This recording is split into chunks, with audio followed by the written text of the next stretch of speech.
Hi, I wanted to talk to you about stigma reduction because a lot of organizations, when we speak to them about what's the problem, the managers sort of say, nobody will tell us that they're having an issue. Like nobody's actually letting us know that they've got a mental health problem or a concern. And so people often perceive that the issue is that it's the stigma that says, nobody's going to tell us that they've got an issue. So how can we as managers actually help them to manage their mental health problem if we don't know that the problem exists because they're too ashamed or embarrassed to tell us about it? Back in 2015, I actually did some research and we got some world first results, which was really fascinating because it was looking at help seeking intention.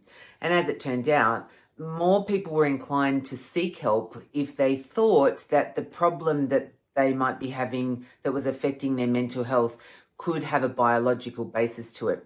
So if I think that maybe my brain chemistry is out of whack and if I go and see a doctor, they might give me a pill for it. Turns out I'm more inclined to actually then go to the doctor and talk about the problem that I'm having, whether they give me a pill or I decide to take it or not, than if I think I'm just, being isolated and playing dark music and staying in my room and, being a loner and almost making what we call psychosocial decisions about keeping myself isolated because I don't feel good about myself. So, how does that play out in your organization? I think being able to talk more openly about the fact that we're all aware post-COVID that everybody's saying we've had stress and that high levels of stress can lead long-term into bigger mental health problems and that you really want to try and help people. But a big part of whether or not people are going to tell you has an awful lot to do again with whether or not you are perceived as a compassionate leader.